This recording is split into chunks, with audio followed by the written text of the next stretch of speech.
Au début du GAEC, donc un gros problème, personne ne voulait traire tout le temps. Donc personne n'était vraiment motivé pour traire matin et soir. Donc on a décidé, si personne ne voulait traire tout le temps, bah, tout le monde traira. Comme ça, c'est comme ça qu'est devenue l'idée de travail tournant. Donc une semaine on traite le matin, la deuxième semaine on traite le soir et la troisième semaine on est ailleurs, dans les élèves ou dans les champs. L'associé 1 en salle de traite arrive à 7 h du matin. Il va traire ses vaches, il va s'occuper des veaux et donc il fait le paillage des veaux. Il va avoir fini vers 10-11 h le matin. L'associé 2 lui va arriver plus tard, 8 h 30, il va donner à manger aux vaches et il va racler après les vaches, il va nettoyer la stabulation.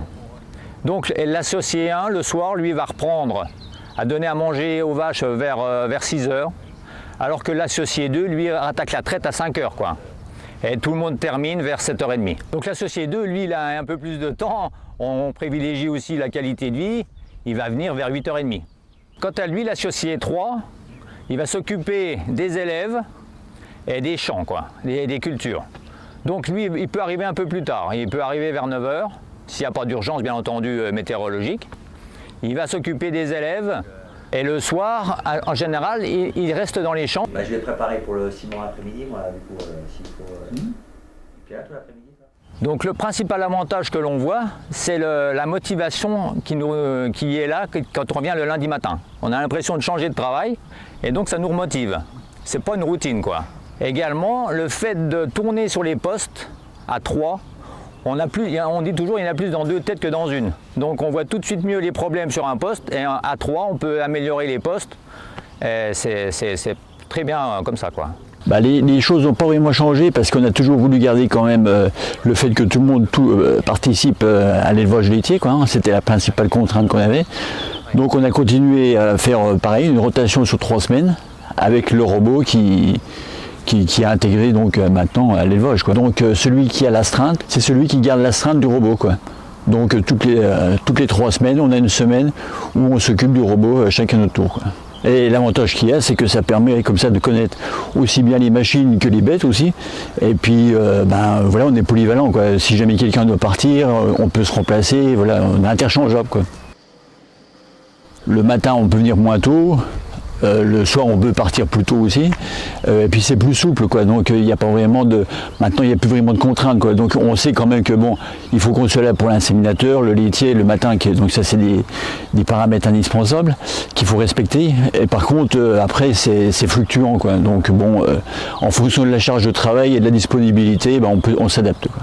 Donc alors l'associé qui est en semaine 1, qui travaille le matin, qui arrive le premier, donc lui va s'arrêter le samedi midi, pour travailler le dimanche toute la journée. Donc l'associé 2, lui, arrivant plutôt à 8 h 30 le matin, s'occupe des vaches et tout ça, et va continuer son travail le samedi soir. Il ne travaillera pas le dimanche. Et l'associé 3, lui, arrête son travail le vendredi soir et reprend en semaine 1 le lundi matin. Au sujet des vacances, on s'est donné comme objectif de prendre 15 jours dans l'année, répartis une semaine en été et une semaine en hiver. Cela toujours en semaine 3. Donc l'associé qui partira en vacances, on le saura longtemps à l'avance parce que comme le planning est fait à l'avance, donc il peut s'organiser avec sa famille pour réserver quelque chose à droite à gauche. Donc une semaine en été, juillet, août, et une semaine, on dit souvent février. Mais d'un autre côté, ce qui est bien, c'est qu'on a réussi à garder chacun un peu nos pôles d'attrait et d'intéressement, quoi. Donc moi je m'occupe de la partie tout ce qui est céréales, grande culture, et c'est vrai que donc comme je fais les traitements sur la partie céréales, pour moi avec le robot, bon, je peux déléguer mes associés à la responsabilité du robot et partir dans les traitements, et voilà, c'est beaucoup plus souple que de revenir à la traite. Je pense que le point fort dans un système comme le nôtre, c'est quand même la communication. Il faut qu'on prenne un moment dans la journée quand même qui soit assez précis dans le temps pour communiquer et prendre les décisions pour la journée ou ultérieurement.